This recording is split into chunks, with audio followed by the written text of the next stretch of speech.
Bismillah. Assalamualaikum warahmatullahi wabarakatuh. Bismillahirrahmanirrahim. Alhamdulillahirabbil alamin. Assalatu wassalamu ala asyrafil anbiya'i wal mursalin. Sayyidina wa maulana Muhammadin wa ala alihi wa ashabihi wa man tabi'ahum bi ihsanin ila yaumiddin. Amma ba'du. Bismillah. Mari teman-teman kita lanjutkan lagi ngaji kita, ngaji filsafat kita. Malam hari ini kita memulai sesi yang baru. Setelah bulan lalu kita ada di tema yang berbau psikologis, tema-tema pengalaman beragama. Bulan ini kita belajar kebijaksanaan dari 4 imam madhab fikih yang insya Allah teman-teman pasti sudah kenal beliau-beliau berempat ini. Jadi bagi kelompok sunni, ahlu sunnah seperti kita, insya Allah nama-nama seperti Imam Hanafi, Imam Maliki, Imam Syafi'i, Imam Hambali, ini nama-nama yang pasti sudah sangat akrab. Hanya saja memang sebagian besar kita mungkin hanya pernah mendengar namanya, tidak pernah secara serius belajar, secara serius mengkaji tentang gagasan-gagasan dan juga teladan-teladan dari 4 tokoh besar ini. Dan mungkin itu di antara kelemahan kita ya. Kelemahan kita itu seringkali dalam banyak hal yang justru kita anggap penting, kita sering tidak terlalu serius. Jadi maka malam hari ini saya coba kita bareng-bareng, ayo kita tengok 4 tokoh besar ini. Hanya saja ya karena kita ini ngajinya ngaji filsafat, tema-temanya tema hikmah. Dengan sangat terpaksa ya yang kita gali dari beliau-beliau itu ya aspek hikmahnya. Meskipun sesungguhnya yang luar biasa dari 4 tokoh ini ya aspek fikihnya. Bagaimana mereka mengembangkan ilmu fikih. Yang ini teman-teman pasti sudah paham. Mungkin kalau ada waktu silahkan menjelajahi gagasan-gagasan para tokoh besar ini. Mungkin cari buku-buku yang judulnya Fikih 4 Madhab, cari mungkin buku-buku mereka sendiri yang sebagian juga bisa kita akses dengan mudah kalau hari ini. Hari ini kan kitab-kitab kuning itu kan bisa kita download bahkan gratis dari online.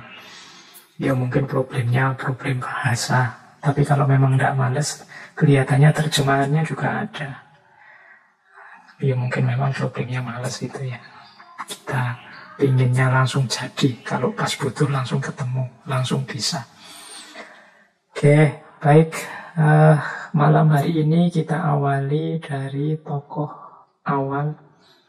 4 tokoh ini sebenarnya mungkin kalau dihitung dengan periode sering disebut generasi tabi'in. Jadi, dan masih termasuk kelompok salaf. Jadi kalau dalam segi kategori ulama itu kan sering dikategorikan ada ulama salaf, ada ulama kholaf. Ini istilah salaf yang berbeda dengan salafi yang gerakan itu ya. Ini sebenarnya kategori ulama dari aspek periodenya. Ini kadang-kadang orang kalau menggunakan istilah salaf itu harus lebih diperhatikan lagi yang dimaksud salaf yang mana, salafi yang gerakan itu, atau sebenarnya ulama salafus soleh yang dimaksud salaf dari sisi periode. Jadi kalau dari sisi periode itu kan ulama ada ulama salaf, ada ulama kholaf. Ulama salaf itu biasanya ya para sahabat, kemudian tabi'in dan tabi'in. Jadi ulama salaf itu sekitar 3 abad awal Hijriah. Dan kebetulan Imam Hanafi, Imam Malik, Imam Syafi'i, Imam Hambali ini masuk generasi tabi'in, masih digolongkan salaf.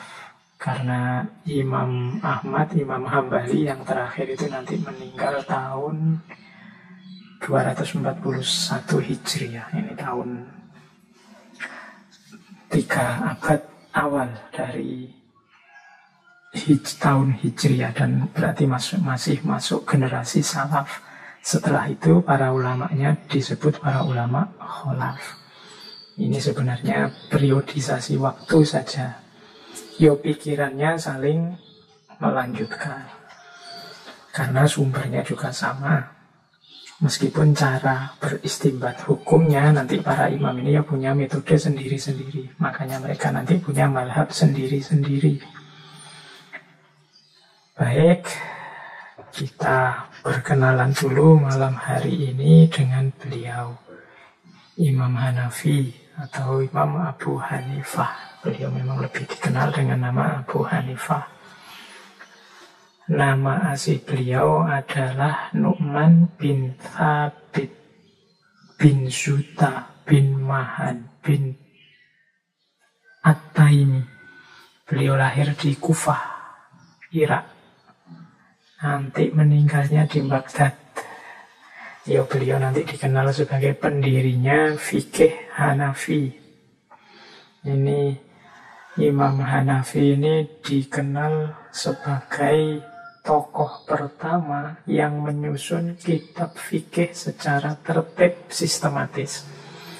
Kalau teman-teman buka kitab-kitab fikih hari ini itu kan biasanya terus secara sistematis diawali dari bab toharoh, kemudian bab sholat, kemudian bab zakat, kemudian seterusnya. Ini kan sudah sistematis. Nah, itu pelopornya dulu Imam Hanafi.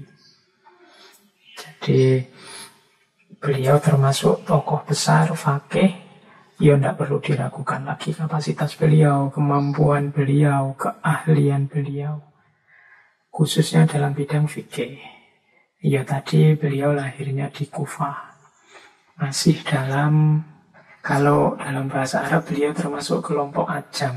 Ajam itu kalau dalam kajian Islam kan dikenal pembedaan antara Arabi dan Ajami.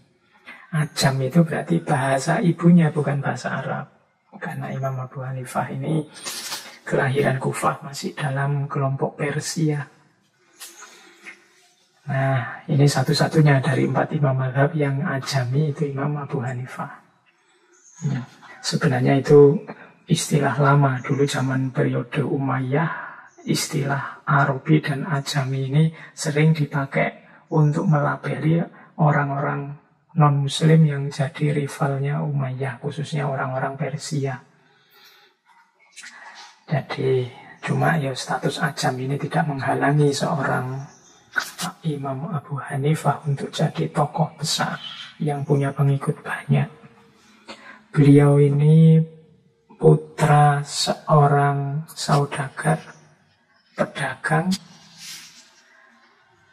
yaitu pedagang sutra.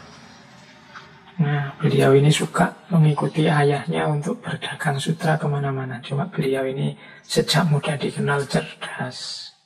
Sejak kecil sudah hafal Al-Quran, sudah hafal ribuan hadis. Kebiasaannya yang terkenal itu beliau selain berdagang itu wirawiri ngaji di Masjid Kufah. Nah, mungkin seperti teman-teman hari ini ya, dulu sebelum corona kan ya wirawiri ngaji dari masjid ke masjid, termasuk ngaji ke MCS. Semoga di antara teman-teman nanti adalah yang lahir sekaliber beliau Imam Abu Hanifah ini. Cuma nanti suatu ketika ada yang mengingatkan beliau bahwa beliau itu cerdas, punya potensi, bahkan bisa hafal Al-Quran dan banyak hadis. Mbok yo lebih fokus pada ilmu dulu. Jangan disibukkan dulu untuk membantu ayahnya berdagang. Nah, akhirnya beliau mengikuti nasihat itu dan fokus untuk belajar, menambah ilmu. Terkenal sekali nanti beliau sejak muda sudah mengembara kemana-mana, mengikuti banyak kajian, belajar pada banyak guru. Ada cerita beliau itu pada umur 16 tahun melakukan perjalanan ke Mekah, ke Madinah, Kemudian selain ibadah haji juga beliau menziarahi para guru di sana untuk belajar.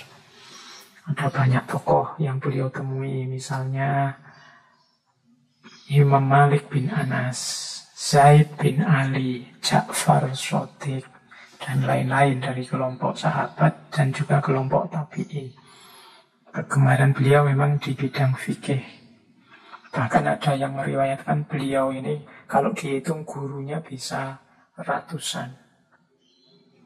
Jadi ada yang mencatat beliau ini pernah berguru ke sekitar 93 orang tabi'in dan sisanya pada tabi'in. Makanya saking pinternya nanti beliau ini digelari Imam Al-A'zam oleh masyarakat. Karena beliau tempatnya orang bertanya kalau ada masalah fikih. Salah satu sumber nanti menyebutkan beliau ini telah menyelesaikan 600.000 masalah fikih. Oh, ini tidak ngitung ya kita, masalah sampai 600.000 bisa beliau selesaikan. Kita aja kadang ada masalah satu tidak selesai-selesai, sampai gegeran, sampai tawuran bertahun-tahun. Baik. Ya, kalau dalam cerita kita sehari ini kan banyak masalah itu saja tidak selesai-selesai. Gegeran tidak selesai-selesai. Kemarin tentang Maulud Nabi rame. Tahun depan Maulud Nabi mesti rame lagi. Nanti belum sebentar lagi bulan depan tentang Natal mesti rame lagi. Masalah itu saja, gegeran terus, tidak selesai-selesai. Ya semoga insya Allah kapan-kapan Indonesia diberkahi dengan munculnya orang-orang sekaliber Imam Abu Hanifah ini ya. Nah, cuma dari sekian banyak gurunya Imam Abu Hanifah, itu ada satu yang beliau sangat lama berguru, yaitu kepada Syekh Hamad bin Abu Sulaiman. Ini beliau berguru selama 18 tahun. Dan beliau jadi murid kesayangannya Syekh Hamad. Beliau mulai berguru pada Syekh Hamad ini pada usia 22 tahun. Dan oleh Syekh Hamad, selain disayangi, Imam Abu Hanifah ini diberi panggilan khusus. Panggilannya yaitu Al-Watad. Al-Watad ini apa ya? Watad itu artinya tiang. Jadi Imam Abu Hanifah dipanggil Al-Watad oleh gurunya karena gurunya tahu beliau ini ya kalau siang belajar dan kalau malam selalu sholat malam. Sholat malam dengan berdiri. Jadi rasanya dia kayak tiang, berdiri terus sholat terus kalau malam. Kayak itu di antara kualitas seorang Imam Abu Hanifah. Sebenarnya jauh sebelum gurunya meninggal, Imam Abu Hanifah ini kualifikasinya sudah sangat tinggi, sudah sangat pintar. Oleh gurunya juga dipersilahkan kalau ingin mandiri, berfatwa sendiri, memutuskan hukum sendiri. Cuma beliau ini saking tawaduknya sama gurunya tidak mau dan tidak berani untuk mandiri dulu selama masih ada gurunya. Nah, setelah nanti beliau sekitar berusia 40 tahun, Syekh Hamad ini wafat. Barulah Imam Abu Hanifah menampilkan dirinya. Dan dari situ nanti karirnya sebagai seorang ahli fikih terkemuka yang menyelesaikan banyak sekali problem, banyak sekali masalah dikenal sehingga para pengikutnya banyak, sehingga nanti lahir satu madhab tersendiri namanya madhab Hanafi. Yaitu sekilas tentang riwayat hidup beliau Imam Abu Hanifah. Semoga teman-teman sudah pernah membaca ya. Kalau belum pernah ya segera nyari-nyari referensi. Karena beliau kalau bagi kita kan termasuk salah satu tokoh kunci dalam dunia fikih. Fikih itu juga kunci dalam keberagamaan kita. Karena fikih itu menuntun kita untuk beraktivitas lahiriah khususnya, ibadah dan juga muamalah. Jadi ya fikih ya penting. Selama ini kan kita belajarnya banyak tasawuf, banyak filsafat. Kenapa kok jarang belajar fikih? Ya tentu saja karena saya bukan ahli fikih. Jadi teman-teman pastinya yang ingin mendalam fikih, ya monggo.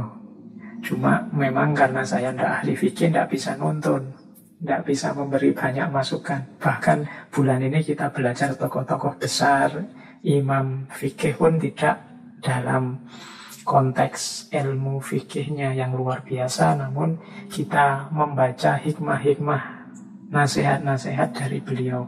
Karena betapapun mereka ini para ulama yang tentunya banyak hikmah, banyak nasihat yang bisa kita ambil untuk teladan dalam kehidupan kita. Jadi meskipun judulnya Imam Fikih, yang kita ambil justru hikmahnya, hikmah kehidupan beliau dan hikmah dari nasihat-nasihat beliau. Baik, kita mulai menggali kebijaksanaan seorang Imam Abu Hanifah atau Imam Hanafi. Bismillah ya. Ya nanti yang teman-teman ahli hukum Islam, teman-teman yang mendalam ilmu fikihnya, kalau ada yang salah yang saya omongkan, monggo diingatkan saja. Saya selalu bilang ya, saya bukan orang yang selalu benar. Ya kebetulan saja dalam ngaji ini saya yang pegang mic-nya, saya yang bicara.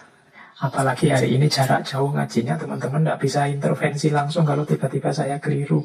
Tapi monggo diingatkan saja kalau pas saya salah. Wong ini ngaji, saya selalu bilang ini ngaji itu kita sinau, belajar bersama. Semoga ada tambahan wawasan, ada hikmah-hikmah baru yang bisa kita ambil. Baik, yang pertama, ini saya buka dengan kalimat yang terkenal sekali dari Imam Abu Hanifah. Ini tentang dasarnya beliau dalam menetapkan hukum. Jadi beliau ini kalau dalam dunia fikih dikenal lebih kuat di ra'yu, makanya sering disebut ahlu ra'yi. Jadi dalam mengistimbatkan hukum, beliau tidak hanya melihat nas, tapi juga mendayagunakan akal budinya. Tapi nasnya tidak ditinggal. Suatu ketika ada yang mengkritik beliau tentang ra'yu tadi, maka beliau menjawab seperti ini. Jadi ketika menetapkan hukum yang dilakukan apa? Katanya Imam Abu Hanifah, aku merujuk kitab Allah. Bila aku tidak menemukan di dalamnya, aku akan merujuk sunnah. Bila di dalam keduanya aku juga tidak menemukan, aku akan merujuk perkataan para sahabat. Aku akan memilih pendapat siapa saja dari mereka yang aku kehendaki. Aku tidak akan pindah dari satu pendapat ke pendapat sahabat yang lain. Apabila urusan sudah sampai kepada Ibrahim Asy-Syafi'i, Ibnu Sirin, Al-Hasan, Al-Atta, Sa'id Ibnu Musayyab, dan sejumlah orang lainnya, mereka semua berijtihad, maka aku akan berijtihad sebagaimana mereka berijtihad. Jadi katanya Imam Abu Hanifah, aku merujuk kitabullah, Al-Quran yang pertama pastinya. Nah, kalau di Al-Quran tidak ada, aku cari di sunnah dari Kanjeng Nabi. Kalau di sunnah juga tidak ketemu, mencari qaulnya para sahabat, pendapatnya para sahabat. Kalau di pendapat para sahabat juga tidak ketemu, ya sudah. Kalau sudah urusannya nyampe ke bawahnya, itu disebut tokoh-tokoh tabi'in itu Ibrahim Asy-Syafi'i dan seterusnya, mereka berarti berijtihad. Karena mereka berijtihad, berarti aku juga sudah bisa berijtihad. Jadi karena Al-Qur'annya tidak ketemu, dalam sunnah juga tidak ketemu, pendapatnya sahabat sudah tidak ada, ya sudah berarti di bawah itu sudah ranahnya orang boleh berijtihad. Oke, ini sering hari ini teman-teman saya lihat ada yang bilang Islam itu Al-Qur'annya mana, hadisnya mana. Nah, sudah benar, cuma ada kelanjutannya. Karena Al-Qur'an dan sunnah itu kadang sifatnya umum dan juga terbatas. Sementara fenomena, situasi, masalah ini kan muncul terus, tidak terbatas. Kalau ada dalam Al-Quran, oke, jalan. Kalau ada dalam sunnah, oke, jalan. Cuma kan banyak di antaranya terus tidak ada. Kalau ada di qaul sahabat, katanya Imam Abu Hanifah, oke jalan. Tapi kalau tiga-tiganya nggak ada, ya sudah ijtihad. Tentunya dengan syarat-syarat tertentu. Jadi dalam fikih hukum Islam itu ya memang awalnya Al-Quran dan Sunnah. Tidak salah kalau orang ngomong, ayo kita kembali ke Al-Quran dan Sunnah. Semua imam mazhab juga Al-Quran dan Sunnah. Tapi kan tidak cukup itu. Tidak cukup dalam arti banyak hal baru yang muncul yang itu tidak secara tegas ada dalam Al-Quran dan Sunnah. Oh, ini kan perlu memerah lagi cara untuk menetapkan hukumnya. Ya kalau sudah ada ya tinggal disebut hukumnya dalam Al-Quran dan Sunnah. Tapi kalau tidak ada, nah ini kan terus para ulama fikih, imam madhab merumuskan strategi istimbat hukumnya, level-level cara untuk istimbat hukum. Kalau seperti Imam Abu Hanifah ini, beliau ya tergolong, kalau dalam ilmu fikih namanya mujtahid mustaqil atau mujtahid mutlak mustaqil. Beliau ini merumuskan kaidah-kaidah untuk istimbat hukum dan melakukan istimbat hukum dan nanti diikuti orang banyak. Nah, beliau punya kapasitas itu. Karena memang ilmunya, wawasannya, pemahamannya, kecerdasannya sangat dalam. Dalam banyak bidang keilmuan. Makanya beliau ini disebut mujtahid mutlak mustaqil atau mujtahid mustaqil mandiri. Di bawah mujtahid mustaqil itu ada namanya mujtahid muntasib. Mujtahid muntasib ini sebenarnya kualitasnya sebagaimana para imam mazhab, tapi mereka tidak menyusun kaidah-kaidah istimbat sendiri. Tapi mereka mengikuti kaidah yang disusun oleh imam mazhab. Jadi mereka ini mengikuti madhab tertentu, meskipun sebenarnya mereka sudah memenuhi syarat untuk jadi mujtahid mustaqil. Nah, yang seperti ini namanya mujtahid mutlak muntasib.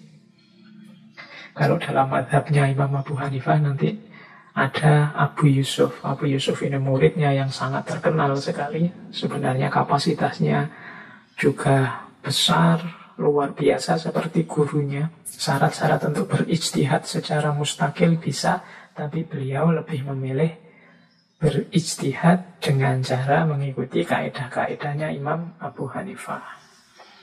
Ada yang bilang mujtahid mutlak itu hari ini, baik yang mustakil maupun muntasib sudah tidak ada. Jadi itu saya tidak tahu benar apa tidak pendapat ini. Tapi itu nama lain dari orang pintar yang selevel Imam Abu Hanifah.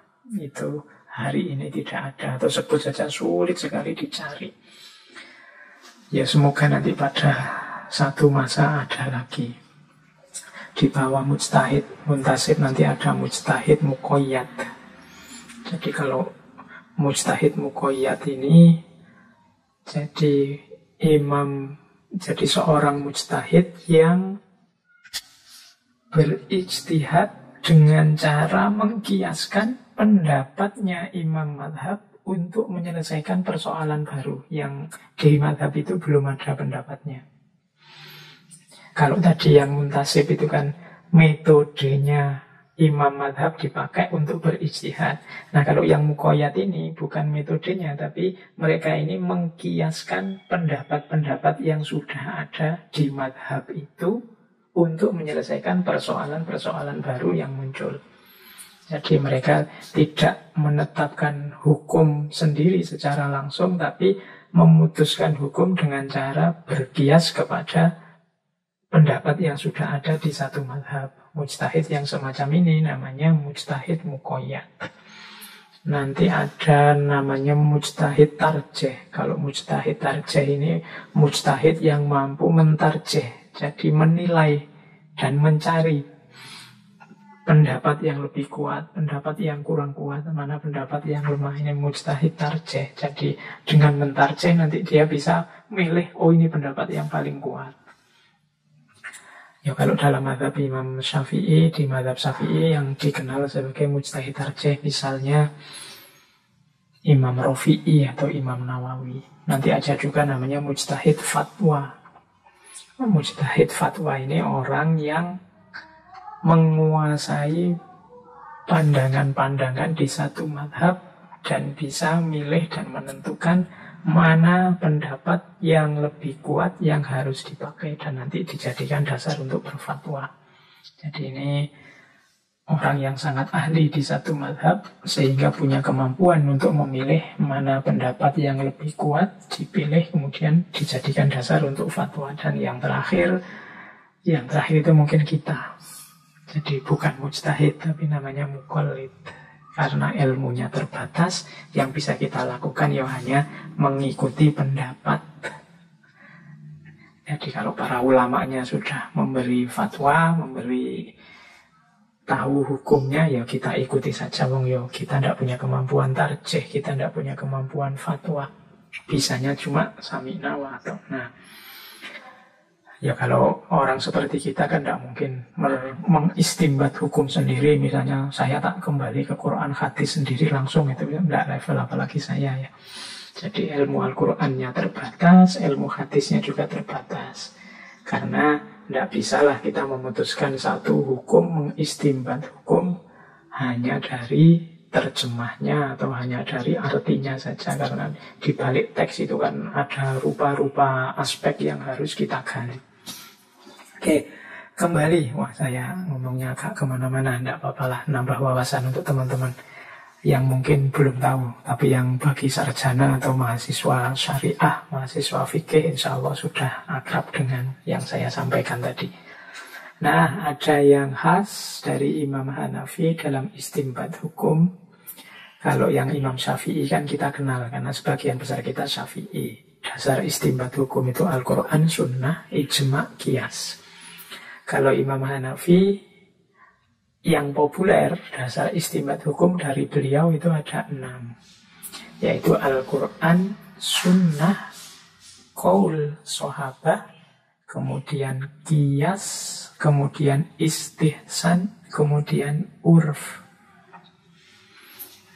Al-Quran kita sudah kenal, Sunnah kita sudah paham, paling tidak ngerti maksudnya.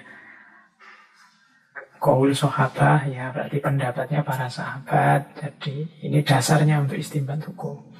Kalau di Al-Quran tidak ada, di Sunnah tidak ada, qaul sahabat tidak ada, yo qiyas.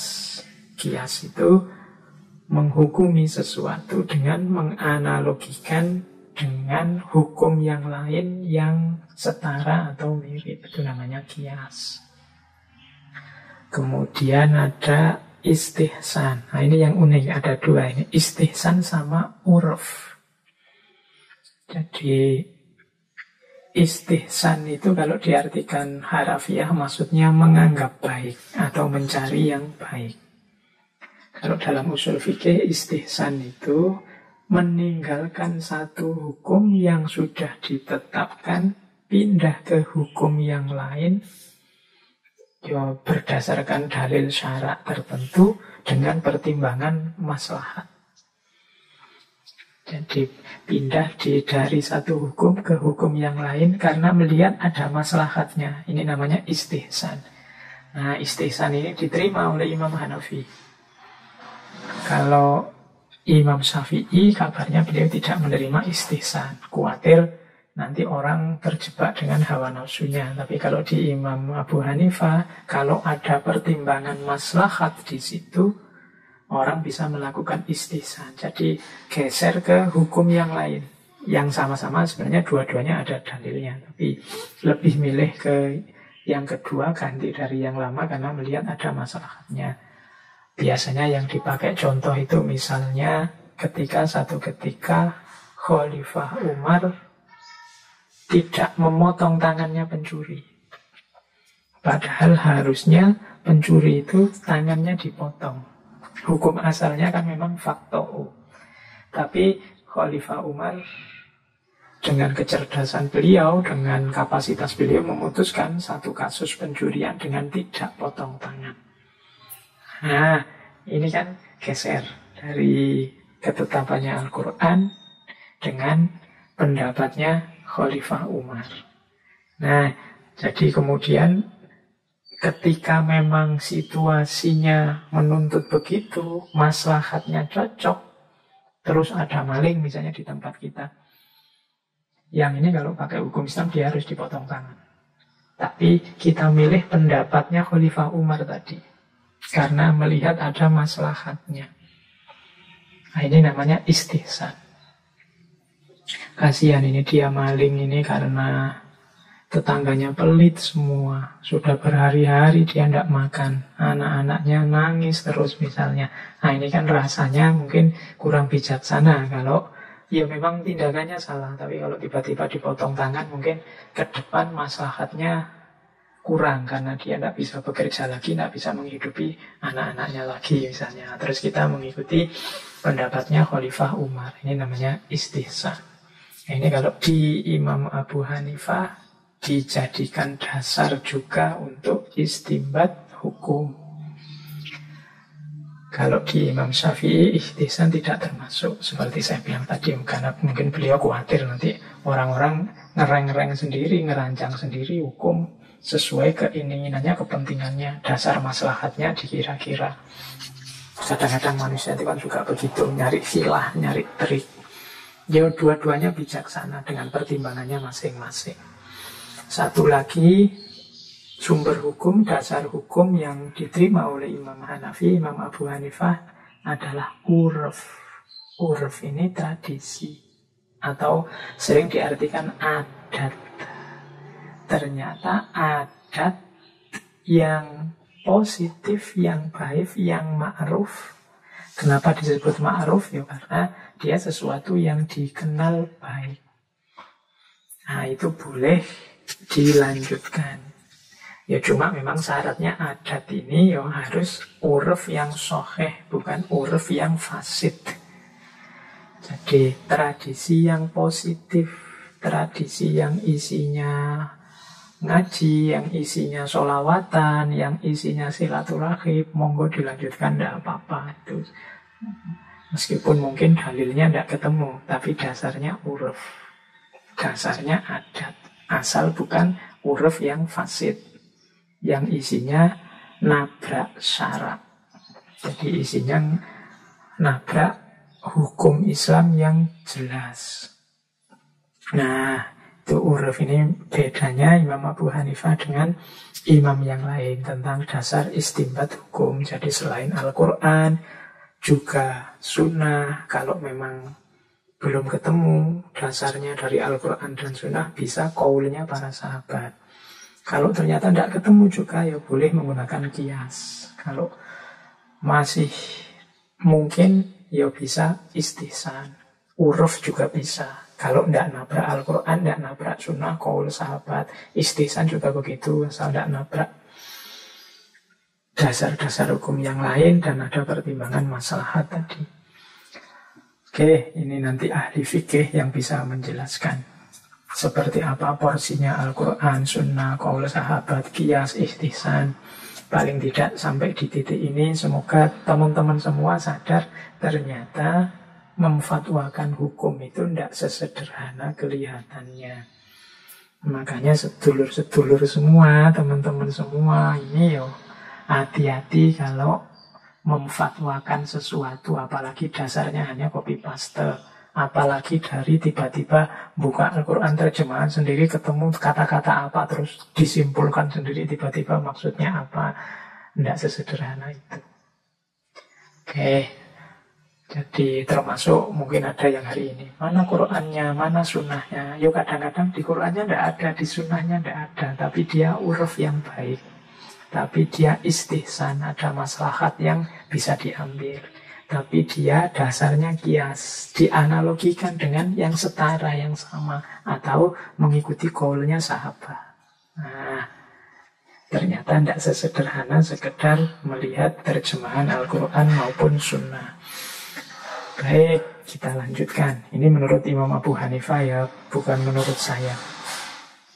Kadang-kadang kalau saya dengar rekaman di YouTube yang dipotong-potong itu yang ya pinter yang motong-motong, cuma kesannya seolah-olah seringkali saya itu pinternya luar biasa, bijaksananya luar biasa. Ya teman-teman harus sadar, wong saya itu menyampaikan gagasannya tokoh-tokoh besar, tokoh-tokoh utama, tokoh-tokoh yang mulia. Jadi yang pinter, yang luar biasa itu mereka, bukan saya. Awas keliru nggih, yang mendengarkan rekaman khususnya yang dipotong-potong sehingga kadang-kadang orang nggak tahu bahwa itu sebenarnya bukan kata-kata saya cuma menyampaikan saja tokoh-tokoh besar itu dengan pikiran-pikirannya. Jadi semoga tidak berhenti di saya, teman-teman harus menggali lebih dalam lagi. Seperti saya bilang, ngaji ini kan hanya cuma mancing saja. Oke, nah saya lanjutkan. Imam Abu Hanifah ini tadi dikenal sebagai ahlu ra'yu. Beliau punya kebijaksanaan tersendiri. Beliau punya pertimbangan yang sangat rasional, sangat manusiawi dalam menetapkan hukum. Ada beberapa karakteristik yang menurut saya perlu diteladani untuk kita hari ini yang pinginnya kan Islam yang rahmatan lil alamin. Ada beberapa catatan saya, beliau ini ternyata punya pemikiran yang penuh rahmat ketika memutuskan satu hukum. Misalnya itu ada beberapa catatan saya. Beliau banyak berfatwa dengan pertimbangan berpihak pada yang lemah. Beliau banyak berfatwa dengan pertimbangan memudahkan, tidak menyulitkan. Beliau banyak berfatwa dengan pertimbangan kemanusiaan. Saya contohkan itu kan, misalnya ketika beliau berfatwa bahwa pakaian yang terbuat dari emas dan perak itu harus wajib dijakati. Sedangkan kalau ketentuannya, kalau dalam fikih itu kan biasanya barang yang dipakai operatif itu kan beda dengan barang yang disimpan seperti emas, perak. Nah ini ada fatwa dari Imam Abu Hanifah, ya meskipun itu kita pakai setiap hari seperti pakaian, tapi kalau terbuat dari emas dan perak ya harus dijakati. Ini mungkin kalau dikiaskan, ini kias awur-awuran ya. Kalau teman-teman punya baju yang mahalnya luar biasa sehingga sampai 1 nisab zakat, ya harus dijakati. Kalau punya motor atau sepeda, sekarang kan lagi booming sepeda itu, yang mahalnya luar biasa, nah, harus dipertimbangkan juga kewajiban zakatnya. Jangan senang-senang sendiri, tetap ingat berbagi dan kewajiban berbaginya. Termasuk fatwa beliau berfatwa juga kalau orang itu punya utang, ya tidak wajib zakat. Ya, karena orang yang hutang juga kan termasuk malak dari bagian 8 asnaf itu yang harus diberi zakat. Tapi ini menurut saya contoh-contoh pertimbangan fatwa yang berpihak pada fakir miskin, berpihak pada yang lemah. Yang kedua, Imam Abu Hanifah ini terkenal memudahkan kalau berfatwa. Di situ saya kasih contoh hukum ketika orang tidak tahu kiblat. Jadi orang sholat misalnya sangat gelap, atau mungkin kita pergi kemana sendirian, tidak ngerti arah, mau sholat, ini terus kiblatnya mana? Nah itu kan nanti ada yang punya pendapat, ya sesuai keyakinan, kemudian kalau nanti ternyata terbukti salah kiblatnya, ya sholatnya harus diulang. Tapi Imam Abu Hanifah berfatwa, ya asalkan tadi sudah serius berusaha mencari kiblat yang benar dan kemudian punya keyakinan di awal sholat mungkin ini yang benar, ya sudah sholatnya sah, tidak perlu diulang. Syaratnya sudah berusaha mencari. Nah, ini menurut saya contoh kemudahan. Banyak gagasan-gagasan beliau yang isinya kemudahan-kemudahan. Kemudian ada juga kemanusiaan. Nanti bagi teman-teman ini yang muda-muda, kalau ada yang tanya, boleh enggak wali atau boleh enggak orang tua memaksa anaknya kawin? Kalau menurut Imam Abu Hanifah, perkawinan yang dilakukan secara paksa terhadap anak perempuan itu hukumnya tidak sah. Kalau anaknya menolak, yang terpaksa mestinya ya menolak ya. Nah ini pertimbangan kemanusiaan mestinya. Jadi bahkan nanti anak perempuan yang sudah sangat dewasa, umurnya sudah banyak, dipersilahkan mencari pasangan hidup sendiri. Ada yang bilang menurut Imam Abu Hanifah bahkan wali sifatnya tidak wajib, penyempurna saja. Untuk yang dewasa, perempuan yang sudah dewasa dikiaskan dengan janda. Oke, cuma monggo ya, coba dicek lagi yang ahli fikih. Apa benar pendapatnya Imam Abu Hanifah seperti itu? Ini cuma saya untuk contoh saja bahwa inilah beberapa karakteristik cara berpikirnya Imam Abu Hanifah yang menurut saya sebentuk kebijaksanaan. Sehingga agama itu tidak jadi unsur problem, tidak jadi unsur beban dalam hidup kita. Karena kadang-kadang kita itu memposisikan agama sebagai beban hidup. Hadirnya agama membuat hidup kita tambah susah, tambah berat. Oh, ini menurut saya harusnya tidak begitu. Justru Allah menurunkan agama dengan segala tertib aturannya itu untuk hidup yang lebih nyaman, lebih mudah. Agama itu harusnya kebutuhan kita. Cuma mungkin karena salah menyikapi, salah menjalani, sehingga rasanya agama itu seperti beban dalam hidup. Oke. Terus kita lanjutkan. Belajar lagi kebijaksanaan dari Imam Abu Hanifah. Nah, ini saya rangkumkan beberapa kalimat mutiara yang menunjukkan ketidakkakuannya Imam Abu Hanifah, yang menunjukkan ketawaduan beliau, yang menunjukkan keterbukaan beliau. Jadi ini menunjukkan meskipun sepinter itu beliau, sedahsyat itu keilmuannya, tetap beliau tawadu, tidak mengklaim dirinya paling benar, tidak mengklaim dirinya paling hebat. Itu ada beberapa quotes yang populer sekali dari Imam Abu Hanifah. Yang pertama, kita baca satu-satu ya, biar kita bisa belajar dari beliau. Perkataan kami ini pendapat, dan kami memperkirakan ini lebih baik. Dan barang siapa membawa apa yang lebih baik dari perkataan kami, maka ia lebih benar dari pendapat kami. Nah, ini menurut saya pernyataan yang arif. Saya ini cuma berpendapat. Menurut saya pendapatku ini sudah baik. Tapi kalau ada yang membawa pendapat yang lebih baik, ya berarti dia lebih benar dari pendapat kami. Ini menunjukkan jiwa yang terbuka. Tidak mengklaim dirinya sudah final, pasti baik, pasti benar. Jadi kalau ketemu dalil yang lebih kuat, kalau ketemu dasar yang lebih benar, ya siap mengambil, siap menerima dasar dalil yang lebih kuat tadi. Meskipun beliau ini levelnya imam madhab, tapi sifatnya masih terbuka, mau menerima masukan kebenaran yang baru. Tidak mengklaim dirinya selalu benar.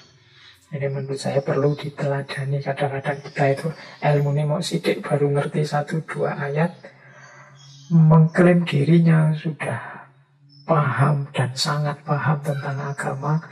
Kalau dikritik orang terus marah-marah, mencak-mencak. Enggak, padahal orang selevel Imam Abu Hanifah saja. Ya kalau ada orang membawa yang lebih baik, mungkin dalil yang lebih kuat, mungkin argumen yang lebih masuk akal, ya berarti dia lebih benar dari pendapat kamu. Itu yang pertama. Yang kedua, ini juga kalimat, apabila telah sahih sebuah hadis, maka hadis tersebut menjadi madhabku. Jadi kalau ada hadis kok terbukti memang hadis itu sahih, ya sudah, berarti itulah madhabku. Nah, ini untuk mengkritisi orang-orang yang mengkritik beliau ini ahli ra'yu, mesti pakai akalnya saja. Enggak lah. Kan yang tadi nomor 1 Al-Quran, nomor 2 Sunnah. Dan beliau sendiri bilang, ya kalau ada hadis sudah jelas sahih, ya berarti itu madhabku, itu saja. Itu nyambung dengan kalimat selanjutnya. Apabila saya mengatakan sebuah pendapat yang menyelisihi kitab Allah dan hadis Rasulullah yang sahih, maka tinggalkanlah perkataanku. Jadi tidak mutlak perkataanku pasti benar. Kalau nanti ternyata terbukti, oh pendapatku ini nabrak Al-Quran, nabrak hadis yang sahih, ya sudah, katanya Imam Abu Hanifah, tinggalkan saja pendapatku, perkataanku. Oke, terus tidak halal bagi seseorang untuk mengambil atau memakai pendapat kami selama dia tidak mengetahui dari dalil mana kami mengambil pendapat tersebut. Haram bagi orang yang tidak mengetahui dalilku, dia berfatwa dengan pendapatku. Nah, ini jadi beliau tidak sekedar ingin diakui dan diikuti, tapi beliau ini ingin umat Islam itu ya cerdas, ya sadar dengan pilihan-pilihannya. Tidak cuma follower, tidak cuma mengikuti ini, mengikuti itu, tapi dia punya argumen, punya dasar mengapa dia ikut ini, ikut itu, dan dalilnya apa. Makanya Imam Abu Hanifah melarang orang hanya ikut saja tidak tahu dalilnya. Monggo kalau mau ikut pendapatku, mungkin dengan kata lain begitu. Tapi lihat juga argumennya, lihat juga dalilnya yang digunakan. Jadi ikut percaya dengan tahu dalilnya, dengan ikut percaya dengan tidak tahu dalilnya, ya kualitasnya berbeda. Kalau yang pertama namanya taklid, kalau yang kedua namanya ittiba. Ittiba itu ikut dan tahu dalilnya. Kalau taklid itu pokoknya manut saja. Pendapatnya Imam Abu Hanifah apa? Ini, ya sudah saya ikut, itu manut saja. Tadi beliau punya fatwa-fatwa yang di depan tadi, wah cocok saya dengan Imam Abu Hanifah, saya ikutlah. Nah, itu yang tidak disukai oleh Imam Abu Hanifah. Mbok ya kamu cek dulu dalilnya, alasannya, beliau berfatwa begitu. Biar hidup kita ini hidup yang sadar, bukan hanya hidup yang ikut-ikutan.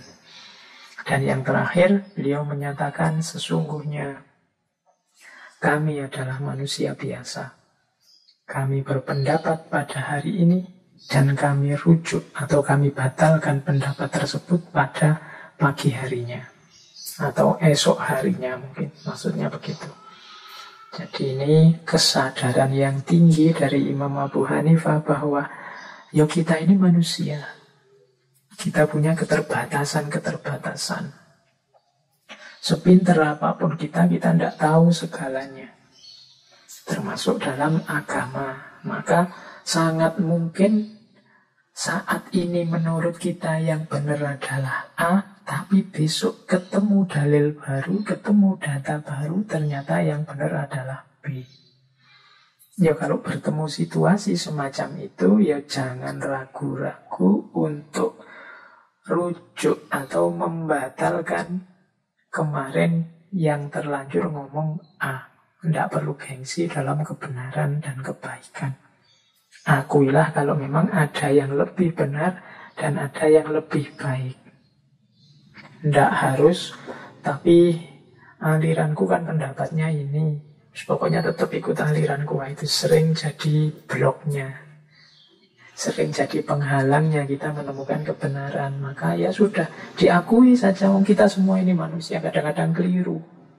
Kalau memang jelas keliru, ternyata memang ada yang lebih benar, ya jangan segan-segan mengambil yang lebih benar. Nah, ini kebijaksanaan yang dituntunkan oleh Imam Abu Hanifah. Ini bagian ini sebenarnya menurut saya tuntunan yang luar biasa untuk kita hari ini. Banyak hari ini konflik-konflik terjadi hanya karena kita merasa diri kitalah yang paling benar. Kita tidak kuat kalau ada orang lain punya pandangan berbeda. Kita melihat orang yang berbeda pandangan itu seperti orang yang nantang kita atau orang yang ingin melawan kita. Padahal hakikatnya sekedar cuma berbeda saja. Dan tidak ada jaminan pendapat kita itu yang paling benar. Maka tetaplah terbuka, tetaplah tawadhu. Biar konflik yang tidak perlu, gegeran-gegeran yang menghabiskan energi, menghabiskan waktu. Toh nanti akhirnya ya mari menghormati pandangan kita masing-masing. Berarti kemarin gegerannya hanya buang-buang energi saja. Jadi, nah kita ikuti kebijaksanaan dari Imam Abu Hanifah ini. Jadi ya saya ini manusia biasa. Kadang saya ngomong di satu hari, ternyata besoknya ada data baru, dalil baru yang lebih baik, lebih benar. Yuk, berarti pendapat itu yang kemarin sudah saya omongkan, saatnya direvisi. Nah, jadi kan enak, tidak pakai ngotot, tidak pakai ngeyel. Oke, ini menurut saya kebijaksanaan dalam berpikir. Baik, kita lanjutkan. Oke, sekarang kita masuk ke hikmah-hikmah. Nanti saya bagi dua ya, hikmah dari kisah-kisahnya Imam Abu Hanifah, kemudian nanti nasihat-nasihat beliau. Ada nasihat kepada murid-muridnya, ada nasihat kepada putra beliau. Nah, saya awali dari satu cerita yang terkenal untuk hikmah yang pertama. Ada cerita yang sangat terkenal sekali ketika Imam Abu Hanifah suatu ketika berpapasan dengan seorang anak kecil. Anak kecil ini memakai sepatu dari kayu. Apa kalau di kita ya di Jawa namanya teklek. Nah, atau bakiak. Katanya Imam Abu Hanifah, wong ini anak kecil pakai sepatu kayu lari-lari khawatir jatuh. Terus diingatkan oleh Imam Abu Hanifah, nak, hati-hati, jangan sampai kamu tergelincir. Nah, anak ini terus menerima nasihat dari Imam Abu Hanifah sambil tersenyum. Kemudian dia tanya, bolehkah saya tahu nama bapak siapa? Kata anak itu. Terus dijawab oleh Imam Abu Hanifah, nama saya Nu'man. Oh, berarti bapak ini ya yang gelarnya Al-Imam Al-A'zam. Kata anak kecil tadi. Mungkin dia lihat cara berpakaiannya beliau, Imam Abu Hanifah. Jangan lupa Imam Abu Hanifah itu dikenal sebagai ulama yang suka kerapian. Kalau pakai baju ya yang bersih, suka parfum yang wangi-wangi, sehingga menyenangkan orang yang dekat dengan beliau. Nah, mungkin anak ini ngerti dari cara bicara, cara berpakaian. Apalagi terus namanya ya Nu'man. Nama asli beliau kan memang Nu'man. Nah, anak itu jadi, oh berarti bapak ini ya yang Imam A'zam itu. Dijawab oleh Imam Abu Hanifah, bukan saya yang memberi gelar itu, nak. Masyarakat saja, mungkin karena masyarakat itu berprasangka baik, husnudzon, memberi saya nama itu.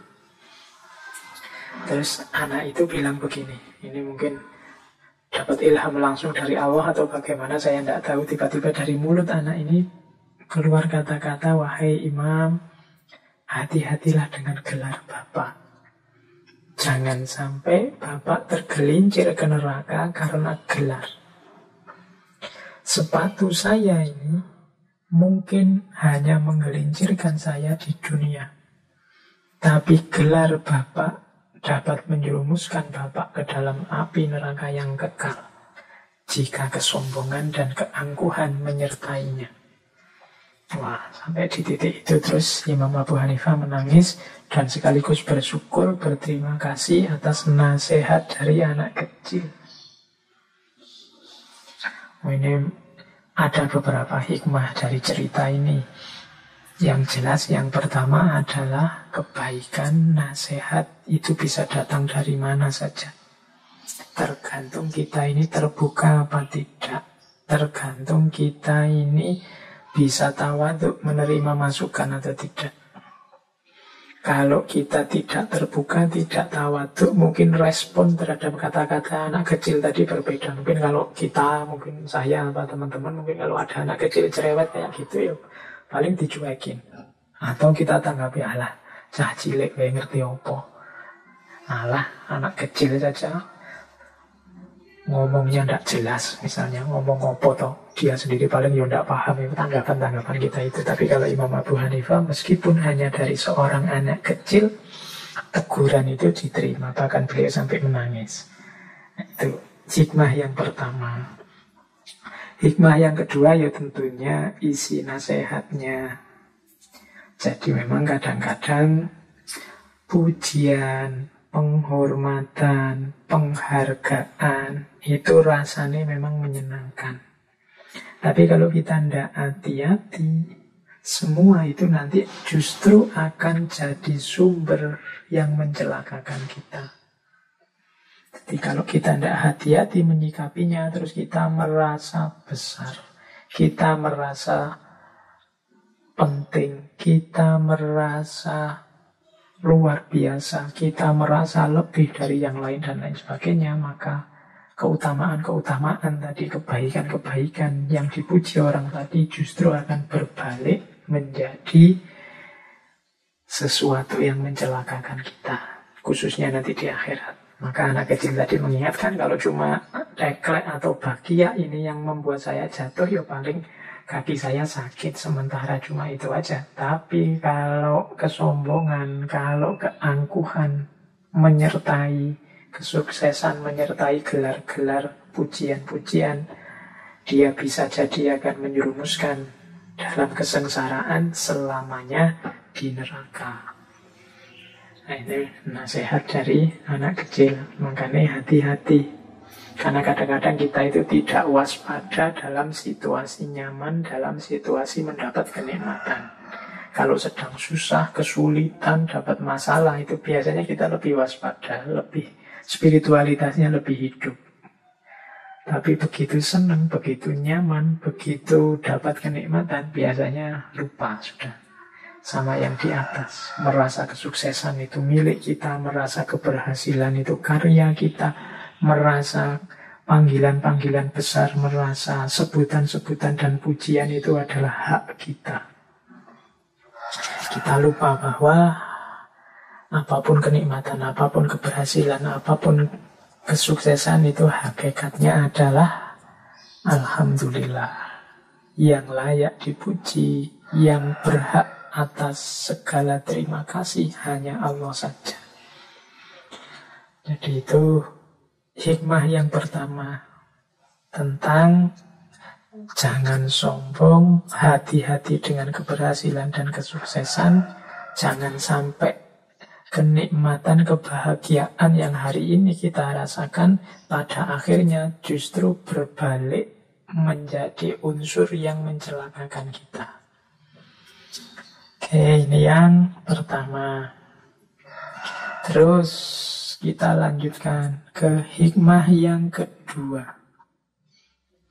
Hikmah yang kedua ini sebenarnya cerita, saya potong kalimat terakhirnya saja. Jadi suatu ketika Imam Abu Hanifah ini jalan di sebuah jalan, tiba-tiba dia melihat ada orang mencuri buah apel. Nah, setelah orang ini mencuri, diikuti oleh Imam Abu Hanifah. Buah curi, mungkin ngotel di pasar gitu ya, ada orang jualan di pinggir jalan, dan tiba-tiba dia mengambil satu apel tanpa setahu yang jual. Orang ini diikuti oleh Imam Abu Hanifah. Nah, terus setelah diikuti, apelnya ini terus disedekahkan pada orang tidak mampu. Mungkin kayak diilustrasikan tadi, ngambil motel, terus hasil dia apel ini dibawa, mungkin ada orang ngemis, ada orang minta-minta, dikasih apel itu. Nah, disedekahkan. Didekati oleh Imam Abu Hanifah. Kemudian, kenapa sampean mencuri? Saya pikir sampean mencurinya karena kelaparan. Tapi ternyata kok habis mencuri langsung diberikan ke orang tidak mampu. Nah, jawabannya pencuri itu, tidak, saya tidak kelaparan, wahai orang tua. Saya itu hanya ingin cari pahala. Imam Abu Hanifah tanya, lu bagaimana caranya mencari pahala kok seperti itu? Iya, katanya orang ini. Jadi saya mencuri satu apel, terus saya sodakohkan. Bukankah kalau saya sodakoh satu, pahalanya 10? Berarti saya mencuri dosanya 1. Saya sodakoh pahalanya 10. Kalau di total berarti ya 10 pahala dikurangi 1 dosa, saya masih untung 9 pahala. Nah, itu orang yang melakukan trik dalam hukum. Itulah nanti terus jawabannya Imam Abu Hanifah apa? Kamu telah mencuri dan ditetapkan atasmu dosanya. Lalu kamu bersedekah dengan barang curian tersebut. ketahuilah Allah tidak sudi menerima sedekah itu. Karena Allah itu maha baik dan tidak menerima kecuali yang baik. Jadi yang tersisa darimu bukan 9, tapi hanya 1 dosa tadi, dosamu mencuri. Jadi ini mungkin sering saya ilustrasikan ya, kadang-kadang orang mengkalkulasi pahala dan dosanya. Jadi misalnya orang habis korupsi, terus uang hasil korupsinya dipakai membangun masjid, dipakai sedekah. Seolah-olah nanti ini kan sedekah itu berkali lipat pahalanya. Jadi kalau dikurangi dengan dosanya korupsi, ya masih untung lah. Nah, ini perhitungan dagang dengan Allah. Jangan lupa, katanya Imam Abu Hanifah, bersedekah atau melakukan kebaikan itu diterima kalau jalannya juga baik. Mencuri, ya itu jelas bukan jalan yang baik. Berarti sedekahnya pasti tidak diterima. Maka jangan dihitung bahwa dia berkali lipat. Oh, tidak diterima. Kalau tidak diterima kan nilainya 0. Berarti yang tersisa apa? Dosamu mencuri, dosamu korupsi saja. Jadi misalnya habis korupsi dipakai umroh misalnya, seolah-olah terus dosanya bisa hapus. Enggak. Kebalikannya malah umrohnya tidak diterima. Kenapa? Karena menggunakan jalan yang jelek, jalan yang salah. Allah tidak menerima sedekahnya, Allah tidak menerima umrohnya. Kenapa? Jalannya keliru. Yang tersisa tetap hanya dosanya saja. Jadi matematikanya salah. Jadi ya kalau diterima, wong yang tidak diterima. Kenapa tidak diterima? Jalannya salah. Kalau jalannya salah kan tidak nyampe. Sedekah dengan jalan maling, tidak nyampe. Nah ini hikmah ya, kita sering mengkalkulasi seolah-olah kalau dosa kita sedikit dikurangi amal kita yang banyak, hasilnya masih plus. Ya jangan lupa nanti ada amal kecil bisa meruntuhkan dosa-dosa yang besar, dan sebaliknya ada dosa yang kecil bisa meruntuhkan amal-amal yang besar luar biasa. Kalau Allah menghendaki, maka jangan bangga dengan amal-amal kita yang besar, juga jangan putus asa dengan kurangnya amal-amal baik kita. Tetap berusaha, insya Allah nanti Allah datang dengan ridhonya. Tidak harus dikalkulasi sampai detail bahwa ini pahalanya sekian, insya Allah kalau digabung dengan dosaku ya masih surplus dan lain sebagainya. Lakukan kebaikan sebanyak mungkin yang kita mampu. Siapa tahu dari sekian banyak kebaikan salah satunya nanti yang berkenan menghadirkan ridhonya Allah. Kan ada ceritanya Imam Syafi'i itu yang populer sekali. Jadi ada cerita seorang ulama bermimpi bertemu Imam Syafi'i. Terus ulama ini bertanya, apa yang dilakukan Allah kepadamu? Kok Imam Syafi'i? Imam Ghazali. Jadi cerita tentang Imam Ghazali. Jadi apa yang dilakukan oleh Allah kepadamu, wahai Imam Ghazali? Imam Ghazali ini kan dikenal karyanya banyak, luar biasa. Sampai hari ini termasuk Ihya Ulumuddin, termasuk kitab-kitabnya yang lain. Nah, satu ketika ada ulama bermimpi bertemu Imam Ghazali. Waktu Imam Ghazali ditanya, apa yang dilakukan Allah kepadamu setelah engkau meninggal? Jadi Imam Ghazali kemudian bilang, ya, waktu Allah bertanya padaku, apa yang engkau bawa menghadapku? Terus Imam Ghazali menunjukkan semua yang menurut beliau amal baik. Nulis kitab lah, kemudian mengajar lah, macam-macam yang jumlahnya tidak terhitung, luar biasa. Tapi katanya Imam Ghazali, dari semua itu ternyata tidak ada yang membuat Allah berkenan. Ternyata yang menyelamatkan adalah satu amal yang sangat kecil, yang ada hubungannya dengan lalat. Jadi Imam Ghazali yang sebesar itu ternyata diselamatkan oleh lalat. Lalat itu laler. Jadi ada cerita satu ketika beliau sedang nulis. tiba-tiba datang lalat. Nah, lalat ini terus menghisap tintanya. Tinta yang beliau pakai untuk nulis. Dan beliau kasihan sama lalat itu. Terus dibiarkan, silahkanlah, hisaplah tinta itu sekenyang mungkin. Jadi lalatnya tidak diusir, ditunggu sampai puas lalat itu minum tinta tempat beliau menulis. Nah, amal yang hanya sekedar kasihan terhadap lalat inilah ternyata menurut Imam Ghazali dalam mimpi itu yang membuat Allah berkenan menurunkan ridhonya, dan sehingga Imam Ghazali selamat. Ratusan mungkin amal yang lain yang luar biasa yang sering kita ceritakan di banyak kajian ternyata masih belum menurunkan rahmat dan ridhonya Allah. Nah, logika semacam ini mungkin penting bagi kita untuk memperbanyak amal apapun, kebaikan apapun sebanyak mungkin. Terus yang kedua, kita cari hikmah lagi ya.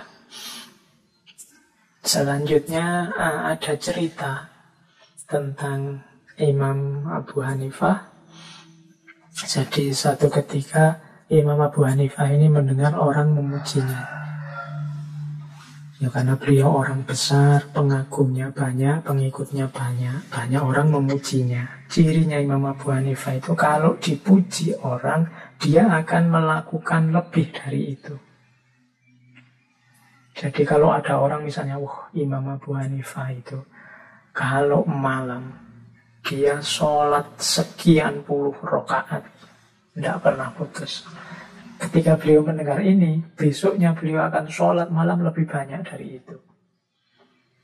Kalau ada orang bilang Imam Abu Hanifah itu kalau malam separuh waktunya untuk beribadah saja, maka besoknya beliau akan ibadah lebih banyak dari itu. Nah terus muridnya bertanya, kok harus begitu sih guru? Kok ya biasa saja? Katanya Imam Abu Hanifah, enggak, aku tidak ingin termasuk orang-orang yang digambarkan oleh Allah dalam surat Ali Imran ayat 188. Jadi yaitu orang-orang yang suka dipuji atas perbuatan yang belum mereka kerjakan. Ini surat Ali Imran 188. Bunyinya kurang lebih beginilah. La tahsabanna alladhina yafrahuna bima atau wa tuhibbuna wa yuhibbuna ayyuhmadu bima lam yaf'alu fala tahsabannahum bima fazatin minal azab walahum azabun alim. Kurang lebih begitu, semoga tidak salah. Jadi jangan kalian kira orang-orang yang gembira atas pencapaian mereka yang diberikan pada mereka, atau orang-orang yang suka dipuji atas apa yang tidak mereka kerjakan. Jangan kalian kira mereka akan selamat, sukses dari azabnya Allah. Mereka justru akan mendapat azabun alim. Oke, lengkapnya itu. Kalau ingin tahu detail maksudnya ya monggo dibuka kitab tafsirnya. Jadi ini termasuk orang yang dikritik oleh Al-Quran. Orang yang tidak melakukan apa-apa kok dipuji senang. Wah, sampean ini memang orangnya sabar sekali. Padahal kalian sendiri ngerti, kalian sebenarnya tidak sabaran, cuma dia tidak tahu saja. Wong ya keliru gitu, tapi kita akan senang. Itu termasuk yuhibbuna ayyuhumadu bima lam yaf'alu. Jadi senang dipuji, padahal itu bukan karyamu, itu bukan prestasimu, tapi kamu senang dipuji. Nah, Imam Abu Hanifah tidak mau termasuk tergolong orang yang seperti ini. Jadi hikmahnya cerita ini apa? Yo, kita itu wajar orang memuji kita untuk 1-2 capaian dalam hidup kita. Tapi jangan terlena. Kalau pujian itu sifatnya kebaikan, ya sudah, wujudkanlah. Wujudkanlah bahkan lebih dari itu. Kalau orang ngomong, wah, temanku ini kok sabar ya, kamu itu orangnya sabar sekali, dan kamu ngerti sebenarnya kamu tidak sesabar itu, ya sudah, kamu terima kasih, posisikan itu sebagai doa darinya, berusahalah untuk sabar sesuai pujian itu. Biar kamu tidak kayak orang yang omong kosong, yang senang dipuji padahal kamu tidak begitu. Nah ini pelajaran buat kita. Ya kalau cacian kan ya mudah, yang penting sabar wae. Tapi pujian ini sering membuat kita terlena, membuat kita tidak iling, tidak waspada. Jadi Imam Abu Hanifah kalau dengar orang muji, ya sudah, dia wujudkan lebih dari itu. Orang bilang dia sholat 100 rakaat, besoknya dia sholat 200 rakaat. Orang bilang dia tidak tidur sepertiga malam, ya beliau tidak tidur setengah malam, dan seterusnya. Itu biar tidak tergolong orang yang suka dipuji atas perbuatan yang belum atau tidak mereka kerjakan. Ini juga menurut saya hikmah. Hari ini mungkin banyak orang yang seperti ini di antara kita, atau jangan-jangan kita sendiri. Kita itu sering hanya acting saja, pura-pura saja. Ngomong di daki-dakikan, disoleh-solehkan, atau kalau di kampus diilmiahkan, itu namanya kan acting. Terus orang memuji kita, dan kita bangga, padahal tadi ya cuma acting. Jadi ini hikmah ini penting untuk kita hari ini agar tetap eling, tetap waspada, tidak lupa diri. Karena mungkin tumpukan pujian itu membuat kita justru tidak bisa membaca diri kita yang sebenarnya. Kita merasa kita sudah sangat baik, kita merasa kita sudah sangat bagus, kita merasa kita ini sudah sangat luar biasa. Tapi kalau dipikir-pikir, mungkin tidak begitu. Itu hanya kata orang yang tidak tahu aslinya. Komentar orang yang tidak ngerti hakikatnya, tidak ngerti originalnya kita itu yang seperti apa. Jadi ini nasihat untuk kita, ayo hati-hati. Jangan merasa besar padahal kita tahu sendiri kita itu kecil. Oke. Jadi ini hikmah yang selanjutnya. Terus ada cerita juga, suatu hari Imam Abu Hanifah ini membaca salah satu firman-Nya Allah, surat Az-Zumar, ayat 17-18. Fabashir ibadil ladzina yastami'unal qawla fayattabi'una ahsana. Maka berikanlah kabar gembira kepada orang-orang hamba-hambaku yang mendengarkan perkataan kemudian mengikuti yang paling baik di antaranya. Nah, ini hikmahnya ada di komentarnya Imam Abu Hanifah. Jadi setelah membaca ayat ini, Imam Abu Hanifah terus berdoa, ya Allah, barang siapa hatinya sempit karena kami, sesungguhnya hati kami luas untuknya. Nah, ini pelajaran luar biasa dari Imam Abu Hanifah. Jadi kita itu kan sering, mungkin karena paham sesuatu, punya sedikit-sedikit wawasan tentang kebenaran, tentang kebaikan, kemudian kita sampaikan pada orang lain, entah dengan cara apa. Alhamdulillah kalau orang yang menerima penyampaian kita itu seperti surat Az-Zumar tadi, mendengarkan perkataan kemudian ikut yang baik. Yastami'unal qawla fayattabi'una ahsana. Tapi ada kalanya orangnya mungkin tidak mau menerima, mungkin malah marah-marah menyebut kita sok pinter, sok tahu dan lain sebagainya. Mungkin malah mensinisi kita, menyinyiri kita dan lain sebagainya. Nah, itu kadang-kadang kalau responnya begitu kan, terus kita membalas itu, kita kan marah juga. Sudah diberitahu baik-baik, maksudku baik, niatku baik, kok tanggapannya begitu. Akhirnya terus jadi gegeran. Dari niat yang baik, hasilnya ternyata konflik. Nah, Imam Abu Hanifah memberi pelajaran. Ya Allah, barang siapa hatinya sempit karena kami, sesungguhnya hati kami luas untuknya. Jadi ya mungkin ada orang yang tidak suka kita, ada orang yang sempit hatinya mendengarkan yang kita omongkan, penyampaian kita, sempit hatinya melihat kesuksesan kita dan lain sebagainya. Itu kan orang yang hatinya sempit karena kami. Tapi saksikannya ya Allah, hati kami tetap luas untuknya. Aku tetap sayang padanya, aku tetap akan memaafkannya, aku tetap ingin kebaikan pada dirinya. Nah, itu namanya hati kami tetap luas untuknya. Jangan hati sempit kita balas juga dengan kesempitan hati kita. Sempit dibalas sempit, ya wassalam nanti. Akhirnya jadi konflik. Agama terus jadi beban seperti saya bilang tadi. Enggak. Kalau Imam Abu Hanifah, luaskan hatimu. Karena situasi itu kadang-kadang tidak berjalan persis seperti yang kita inginkan. Makanya beliau berdoanya, ya Allah, barang siapa hatinya sempit karena kami, sesungguhnya hati kami luas untuknya. Ini mungkin penting untuk kita hari ini di era medsos ini yang kita sering bertukar kata, bertukar nasihat, yang kadang-kadang tanggapannya tidak seperti yang kita inginkan. Jangan lupa hati kita harus tetap luas. Oke, meskipun begitu, ini hikmah selanjutnya. Kalau kita yakin dalam kebaikan dan kebenaran, semoga kita punya kesabaran dan keteguhan. Imam Abu Hanifah ini dikenal orangnya konsisten, teguh dalam kebenaran yang beliau ketahui.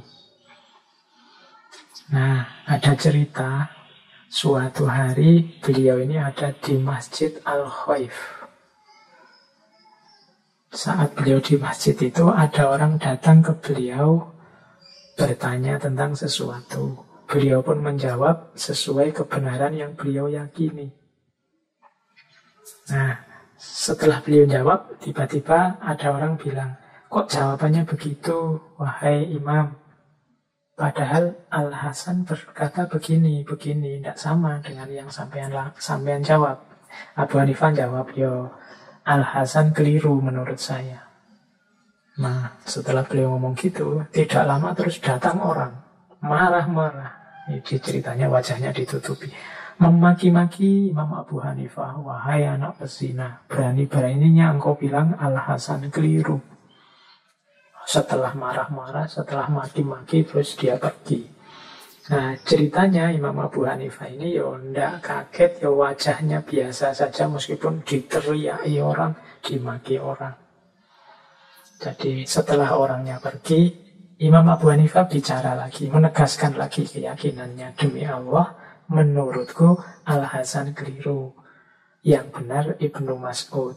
Nah, ini jadi tipe orang yang tidak mudah diprovokasi, tidak mudah terhasut, sabar dan teguh dalam pendiriannya. Jadi dimaki-maki langsung di depannya, beliau tidak berubah, tidak masalah. Tapi beliau tidak terprovokasi dan juga tidak mengubah pendiriannya. Kalau mengubah pendiriannya berarti beliau penakut. Tidak, beliau tetap teguh dengan pendiriannya. Orangnya pergi, tetap dia bilang, tetap menurut saya Al-Hasan yang salah dan Ibnu Mas'ud yang benar. Ini mungkin tentang satu masalah tertentu. Mungkin Al-Hasan di sini seorang tokoh yang mungkin dikagumi, sehingga ketika ada yang mengkritik, ada yang marah. Tapi Imam Abu Hanifah tetap dengan sikapnya yang teguh, sabar, tapi juga tidak mudah terprovokasi.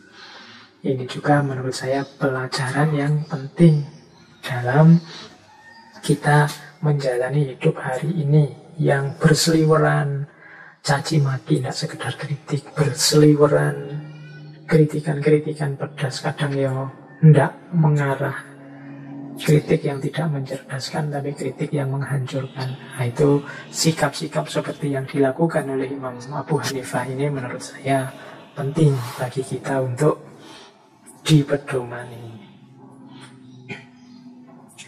Baik, sekarang kita lanjutkan dengan nasihat-nasihat beliau. Jadi kalau tadi kan hikmah-hikmah dari beberapa fragmen kehidupan beliau.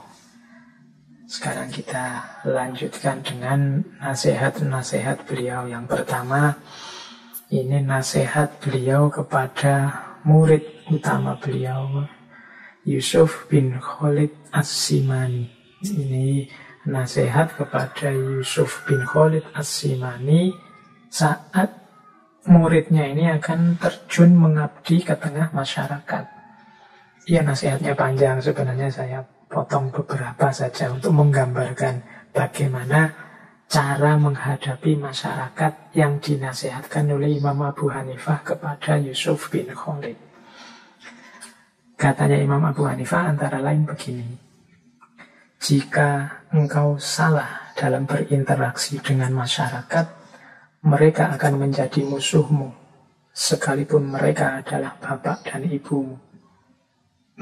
Tetapi jika engkau berinteraksi dengan baik, sekalipun mereka bukan kerabatmu, mereka akan menjadi seperti bapak dan ibumu. Jadi ini yang pertama menasehati, ya karena kita ini hidup di tengah masyarakat, ya kita harus berinteraksi dengan baik di tengah masyarakat dengan masyarakat. Jangan mencari masalah, jangan bikin konflik di tengah masyarakat, jangan mancing yang membuat mereka tersinggung, membuat mereka marah dan tidak berkenan. Karena kita hidup di tengah-tengah mereka. Kalau kita tidak baik dengan mereka, mereka akan jadi musuh kita. Dan bermusuhan dengan masyarakat itu ya kiamat dalam hidup kita. Bahkan seandainya mereka bapak dan ibu kita sendiri, itu kan juga orang-orang sekeliling kita. Jadi bahkan ibu bapak, kalau kita mempergaulinya tidak baik, ya bisa jadi musuh. Maka perhatikan pertama-tama interaksimu dengan mereka. Kalau engkau baik dengan masyarakatmu, meskipun mereka orang lain, bahkan mereka bisa menjadi seperti bapak dan ibumu. Itu nasihat pertama. Nasihat kedua, sebaiknya engkau mengikuti kemauan masyarakat. Sabar, baik budi, lapang dada. Berpenampilan baik, berbanyaklah memakai minyak wangi, lemah lembutlah. Jangan banyak mencela sehingga sulit berbuat adil. Peliharalah sholatmu, sedekahkanlah makananmu, karena orang bakhil tidak akan bisa dijadikan pemimpin.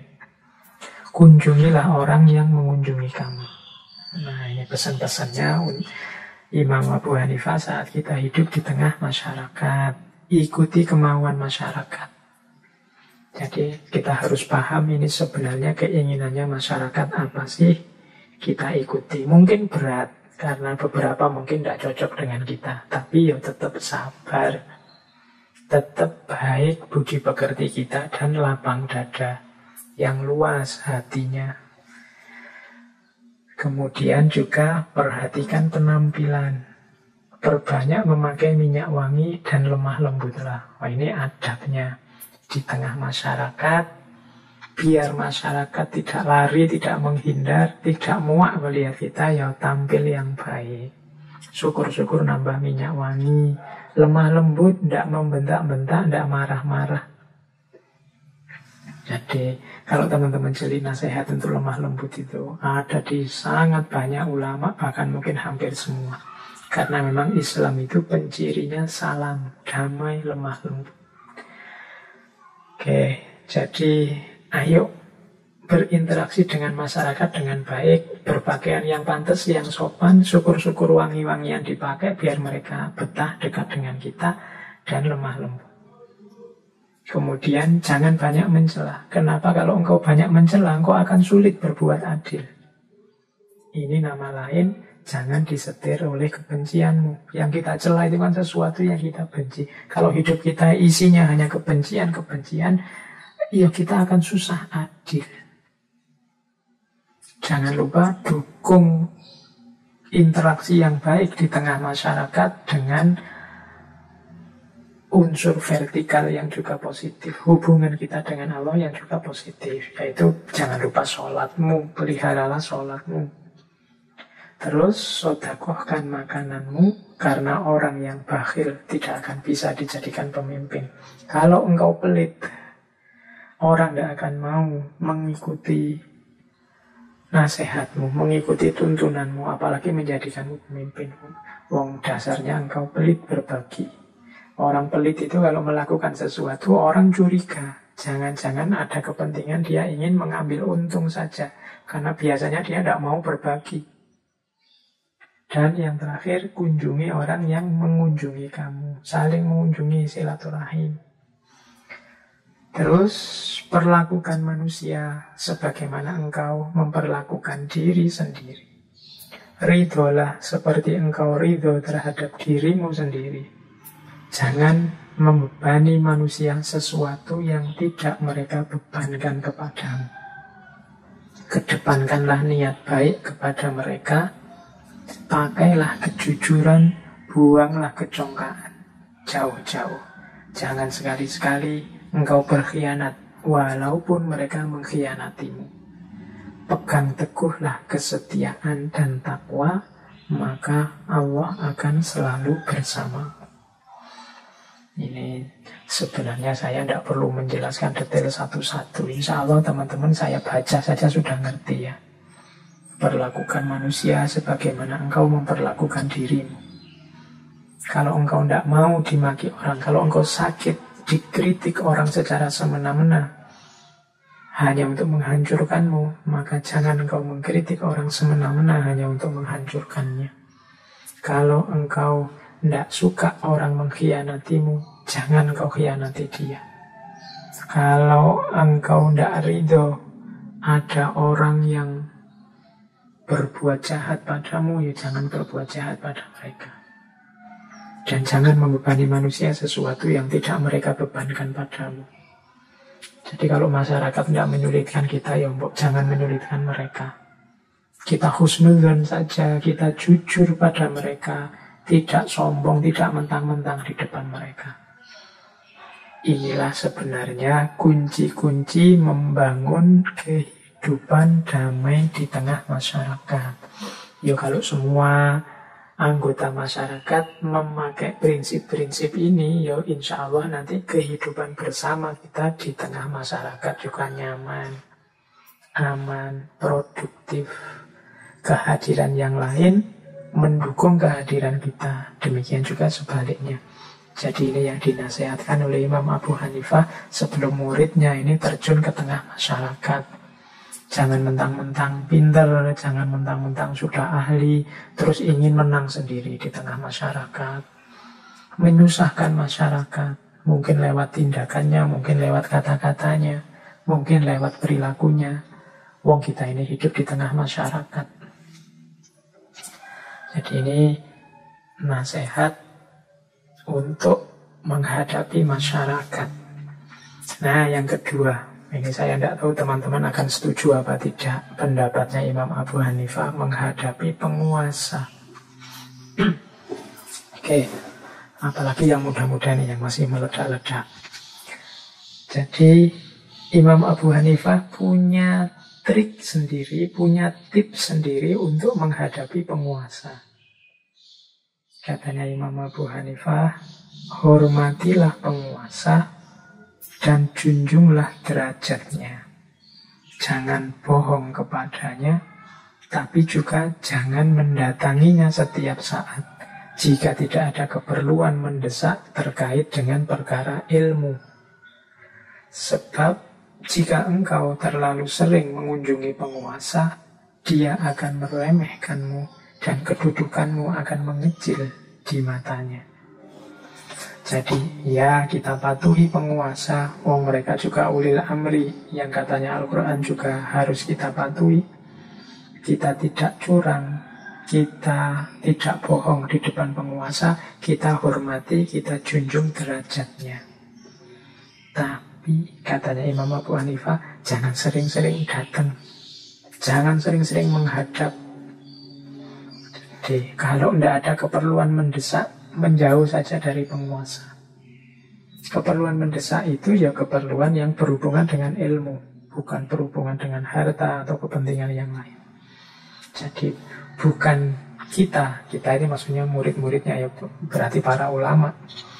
yang mendatangi mereka. Ya kalau butuh ya mereka yang mendatangi kita, kecuali memang ada yang urgent sekali urusan dengan ilmu. Mungkin ada kebenaran yang dilanggar, atau mungkin ada hal-hal dalam ilmu yang tidak ditunaikan.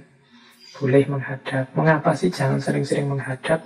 Karena kalau engkau sering mengunjungi penguasa, dia akan meremehkanmu. Kedudukanmu akan kecil di matanya. Yo kita, yang para ulama maksudnya, bukan saya, ini atas nama Imam Hanafi, kalau kita sering menghadap penguasa itu yo kita akan mengecilkan kedudukan kita sendiri. Dia akan meremehkan kita, seolah-olah kita yang butuh mereka, padahal harusnya mereka yang butuh kita, para ulama. Nah ini nasihatnya Imam Abu Hanifah. Apa tidak boleh ketemu penguasa? Boleh, ini ya jangan sering-sering. Dan kalau bisa ya ketemu itu untuk urusan yang eksistensial, urusan yang penting. Ya urusan ilmu yang jelas yang paling penting. Terus ini yang pertama ya, untuk yang teman-teman muda, ini kan elit-elit intelektual, calon-calon ulama. Yang kedua, tentang penguasa. Jika engkau melihat penguasa melakukan sesuatu yang tidak sesuai dengan pendapat yang engkau anut, katakanlah itu padanya seraya tetap menjaga sikap loyalmu kepadanya. Sebab ia memiliki kekuasaan yang lebih tinggi daripadamu. Jadi nanti akan ada momen ketika yang dilakukan oleh penguasa menurut kita tidak cocok, tidak benar, keliru itu. Ya tentu saja tidak boleh diam saja. Jadi kita harus mengingatkan wong keliru, tapi ingatkan secara baik sambil tetap tunjukkan bahwa engkau masih loyal kepadanya. Tidak dalam rangka ingin meruntuhkan dia atau menjatuhkan dia, enggak. Tapi dia melakukan sesuatu yang keliru yang harus diingatkan. Imam Abu Hanifah memberi contoh. Engkau bisa berkata kepadanya seperti ini. Saya tetap loyal kepadamu, wahai Sultan, dalam hal-hal di mana engkau memiliki kekuasaan atasku. Tetapi tindakanmu tidak sesuai dengan ilmu dan pendapat yang aku miliki. Jadi ini adabnya, kalau versinya Imam Abu Hanifah, ya tegaskan bahwa ya jangan khawatir, aku loyal padamu, aku setia padamu karena engkau adalah pemimpinku, tapi ada tindakanmu yang menurut aku tidak cocok dengan kebenaran, dengan ilmu yang aku yakini. Nah, bla bla bla bla dan seterusnya. Tunjukkan di mana salahnya, tunjukkan di mana harus diluruskan. Itulah caranya menghadapi penguasa. Ya monggo, ini sebenarnya bisa diperdebatkan panjang. Misalnya teman-teman bisa ngeyel, lah iya Pak, kalau pemimpinnya mau mendengarkan, kalau tidak mau mendengarkan, ya makanya carilah pemimpin yang mau mendengarkan. Khususnya ini kan para ulama. Jadi ini cirinya. Jadi pemimpin yang mau mendengarkan, ulama yang juga bisa mengingatkan dengan baik. Tidak sekedar marah-marah, tidak sekedar merusak-merusak, tapi punya strategi. Karena kadang-kadang strategi itu lebih penting dalam rangka mensukseskan tujuan-tujuan kita besar atau kecil. Ini versinya Imam Abu Hanifah. Jadi setelah tadi bagaimana caranya hidup di tengah masyarakat, kemudian caranya menghadapi penguasa. Oke, ambil nafas sebentar. Boleh minum yang sudah siap-siap minuman. Oke, nah nasihat selanjutnya. Ini saya tidak tahu setuju apa tidak teman-teman yang belum menikah ini ya. Ini nasihat tentang mencari ilmu dan menikah. Mana yang didahulukan, mana yang dikemudiankan. Kalau ini versinya Imam Abu Hanifah. Ini menasihati murid-muridnya begini. Jangan engkau terburu-buru untuk menikah, kecuali setelah engkau tahu bahwasanya engkau sudah mampu untuk bertanggung jawab memenuhi seluruh kebutuhan istrimu. carilah ilmu dahulu sampai terkumpulkan. Barulah kemudian kumpulkan harta benda dari jalan yang halal. Setelah itu menikahlah. Jadi ternyata urutannya menurut Imam Abu Hanifah, ilmu dulu, baru harta, baru istri. Alasannya apa? Jika engkau mencari harta benda di saat mencari ilmu, maka engkau akan lemah dalam mendapatkan ilmu. Karena harta benda selalu mengajak untuk terus berniaga dengan orang-orang di sekitarmu. Dan engkau akan tersibukkan dengan urusan dunia juga perempuan sebelum engkau benar-benar mendapatkan ilmu. Jika itu yang terjadi, maka waktumu akan tersia-siakan. Dan engkau juga akan mempunyai banyak anak, keluargamu akan menjadi semakin banyak juga. Oleh karena itu, maka engkau sangat berhajat untuk memenuhi kebutuhan-kebutuhan mereka, sehingga akan membuat engkau meninggalkan ilmu. Jadi mudahnya nasihatnya Imam Abu Hanifah, ilmu dulu. Pak, saya cari ilmu sambil kerja. Ya mungkin kalau tidak sangat terpaksa, dahulukan ilmu. Karena kalau engkau mencari harta di saat mencari ilmu, katanya Imam Abu Hanifah, biasanya yang kalah ilmunya. Karena harta sering mengajak orang untuk tidak berhenti mengejarnya. Itu kan alhaakumut takasur hatta zurtumul maqabir. Jauh lebih sibuk cari uang daripada cari ilmu. Sehingga nanti ilmunya akan terkalahkan. Jadi cari ilmu dulu kalau memang memungkinkan. Setelah itu baru bekerja, cari harta. Setelah itu baru menikah, istri. Nah ini urutan ideal versinya Imam Abu Hanifah. Ya mungkin dalam kasus tertentu, di situasi tertentu tidak harus persis seperti ini. Tapi kalau memang bisa seperti ini akan bagus. Karena biasanya orang kalau sudah menikah, itu etos belajarnya juga tidak sama dengan sebelum menikah. Kalau masih bujang mungkin waktunya bisa lebih bebas, lebih longgar untuk memperdalam ilmu. Kalau sudah menikah ya mungkin tidak sebebas sebelumnya. Apalagi kalau sudah ada anak.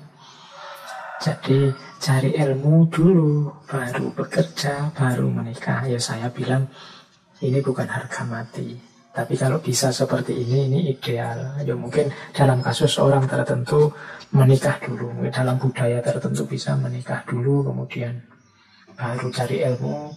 Dan kerjanya yo bareng-bareng cari ilmu itu, dan lain sebagainya.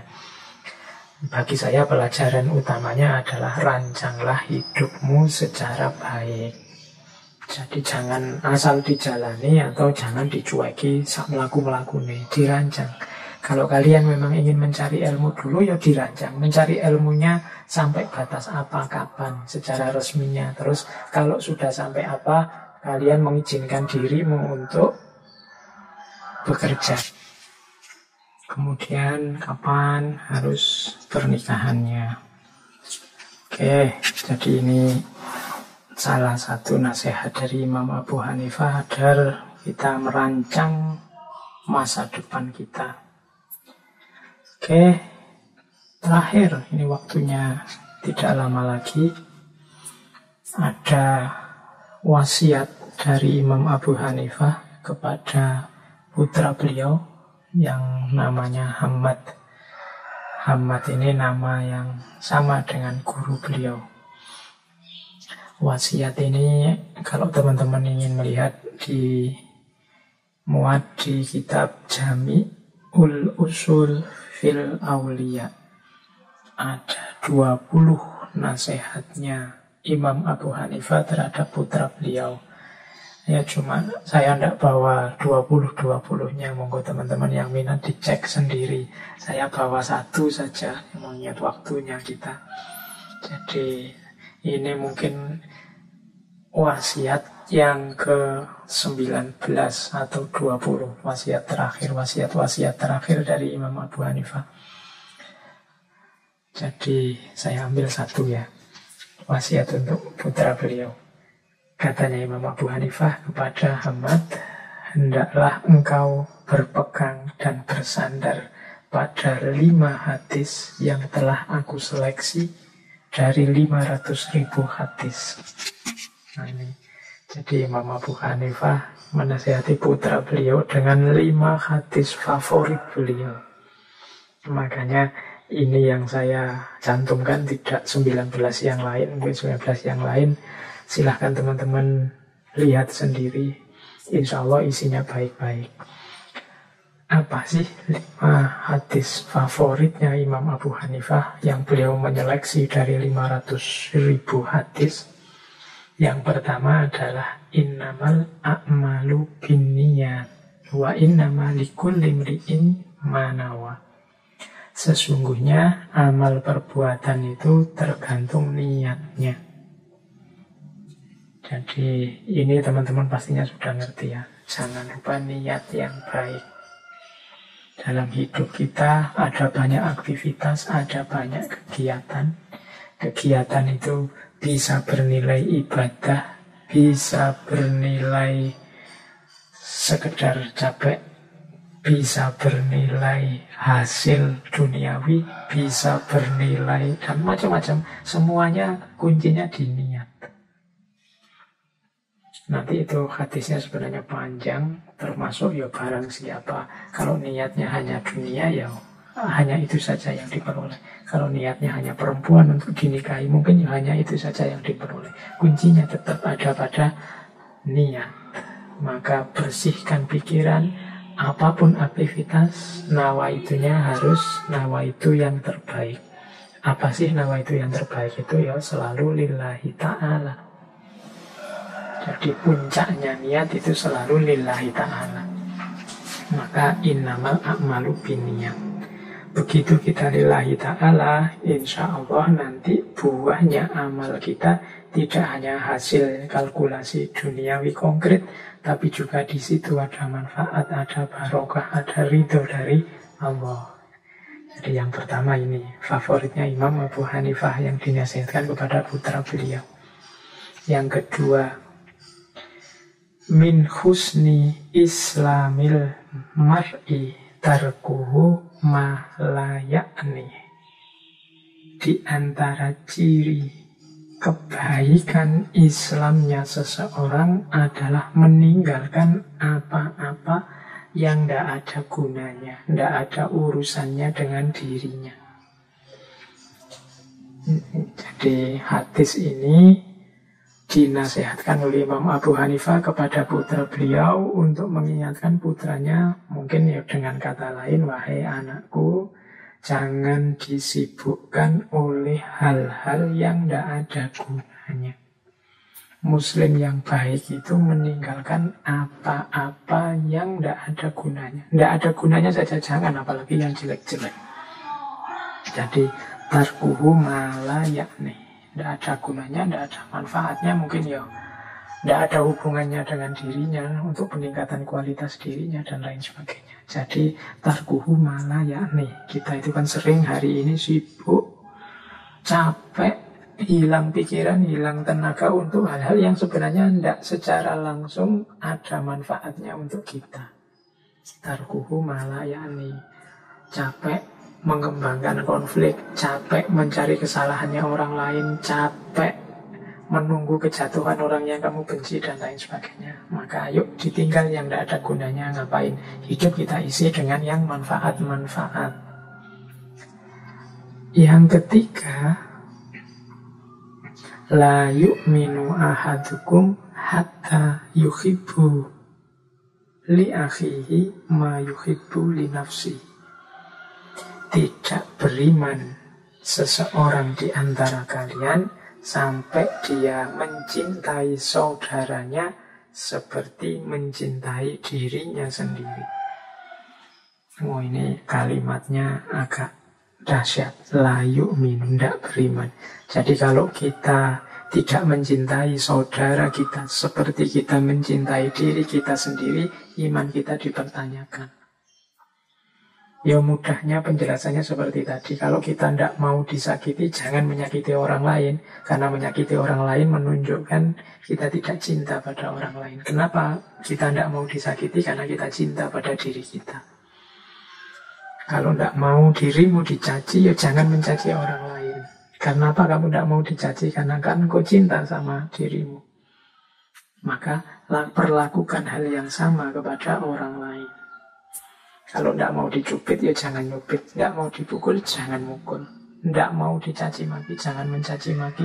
Tidak mau dihasuti orang, tidak mau difitnah orang, jangan memfitnah. Kenapa? Yu'minu ahadukum hatta yuhibbu li akhihi ma yuhibbu li nafsi.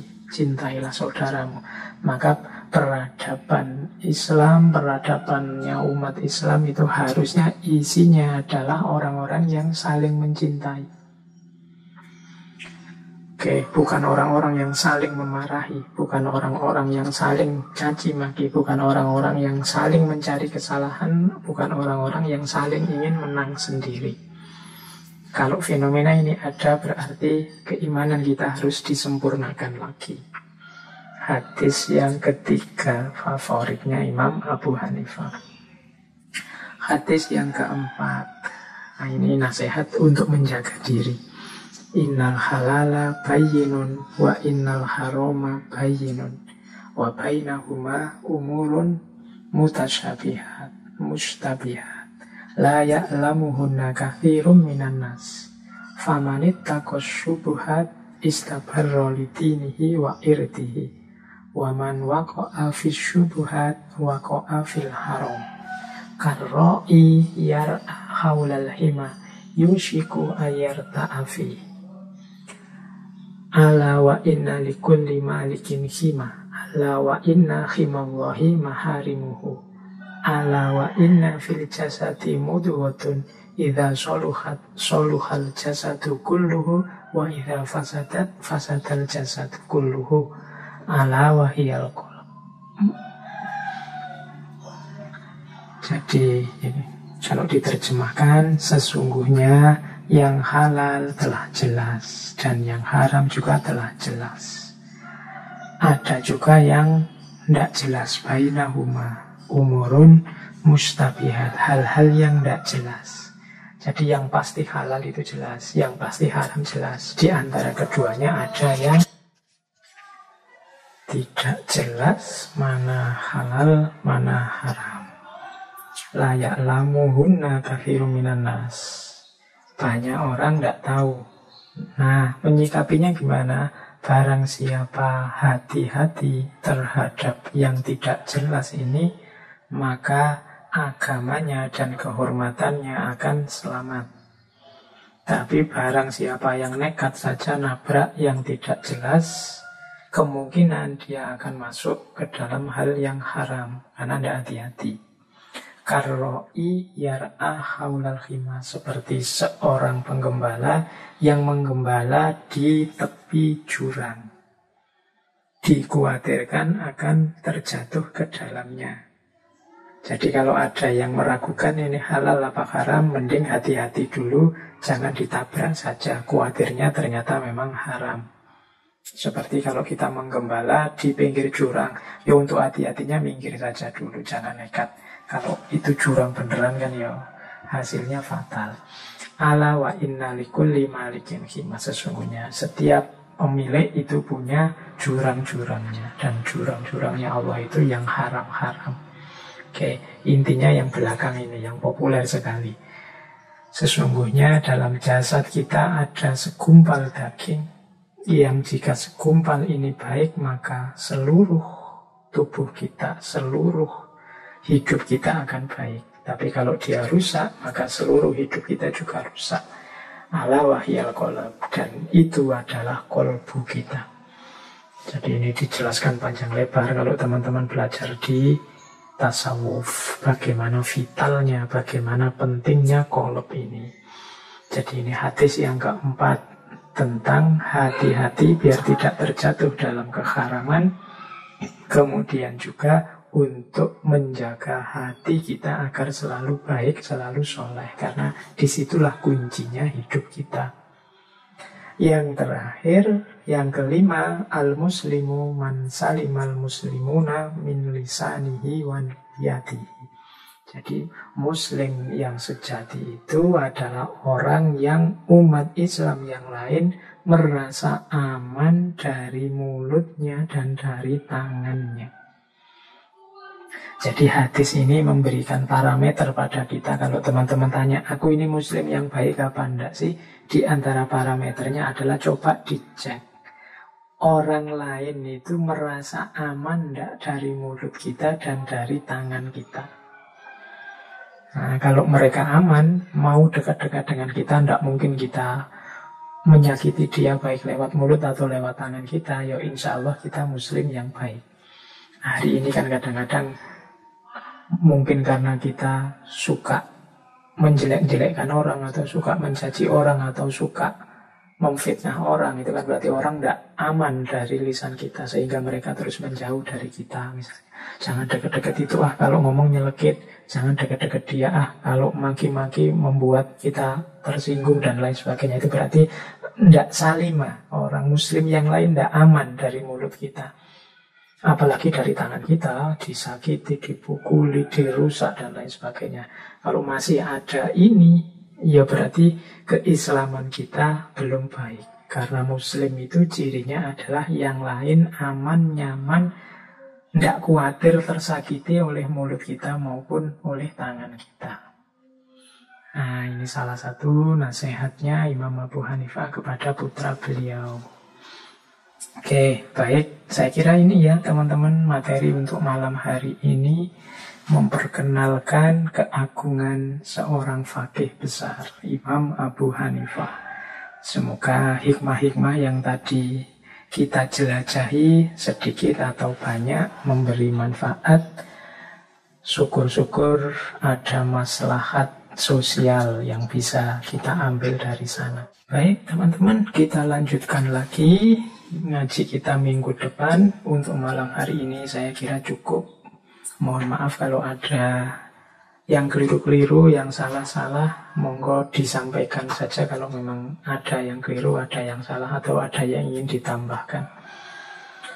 Kurang lebihnya mohon maaf. Wallahul muwafiq, wallahu a'lam bissawab. Wassalamualaikum warahmatullahi wabarakatuh.